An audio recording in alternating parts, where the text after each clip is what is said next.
In a small town lived a 34-year-old man named Daniel. Daniel worked long shifts at a factory. His hands were rough, his back ached, his paycheck barely covered rent. His apartment was dark and quiet. No wife, no children, no future plans. Worse than poverty was the heaviness in his soul. He felt forgotten. Every night he came home exhausted, ate in silence, scrolled through his phone, and fell asleep with anxiety pressing against his chest. He believed in God, but he did not walk with him. His prayers were rushed, his Bible gathered dust, and his life felt stuck. One evening, after receiving news that his younger brother had been arrested, Daniel broke down. He fell to his knees beside his bed and whispered, "Lord, I don't know how to fix my life. I don't even know how to fix myself."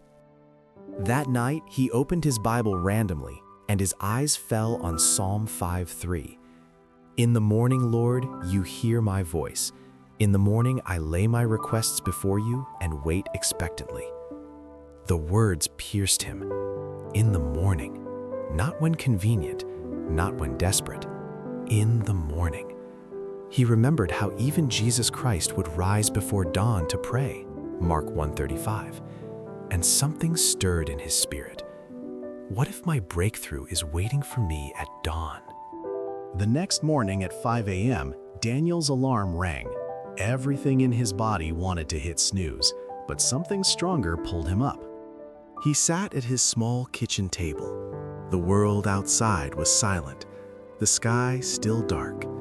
No notifications, no noise, just him and God. He opened his Bible. He prayed slowly. He confessed honestly.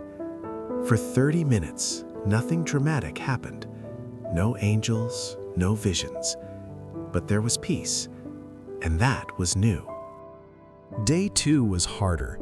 Day 3 felt pointless. By day 7, he wanted to quit. But he remembered the words of Galatians 6:9. "Let us not grow weary in doing good, for at the proper time we will reap a harvest if we do not give up." So he did not give up. Every morning at 5 a.m., he did 3 things. He read scripture, he prayed for wisdom, he listened in silence. No phone, no distractions, just devotion. By week 3, something changed. His anger softened, his thoughts became clearer. He stopped reacting impulsively at work. When coworkers complained, he stayed calm.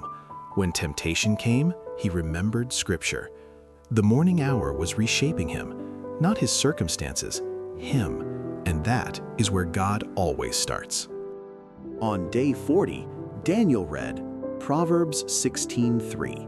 "Commit your work to the Lord, and your plans will be established." That morning, he prayed differently. "Lord, use my job, use my skills, open doors I cannot see." 2 weeks later, his supervisor noticed his consistency and attitude. "You've changed," she said.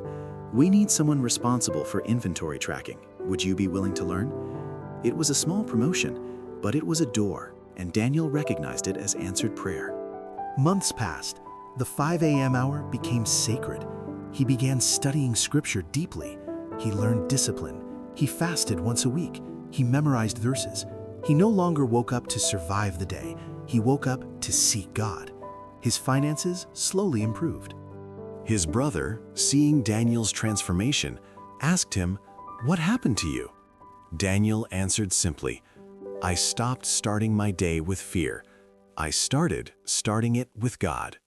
Here is the truth most people do not understand. 5 a.m. is not magic. God is. The early hour is not powerful because of productivity. It is powerful because of priority. When you give God the first part of your day, you declare, "You come before my stress, before my phone, before my ambition, before my fear." Throughout Scripture, men met God at dawn. Genesis tells us Abraham rose early to obey. Exodus shows Moses meeting God on the mountain. The psalmists cried out before sunrise. Morning is surrender. Morning is alignment. Morning is warfare in the Spirit. So here is your challenge. For the next 30 days, Set your alarm for 5 a.m. Do not check your phone. Open your Bible. Pray honestly. Sit quietly, even if you feel nothing, even if you are tired.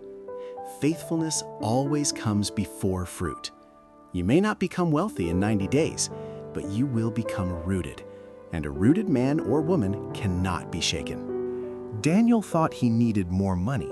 What he needed was more of God. And once he found him at dawn, everything else began to fall into order.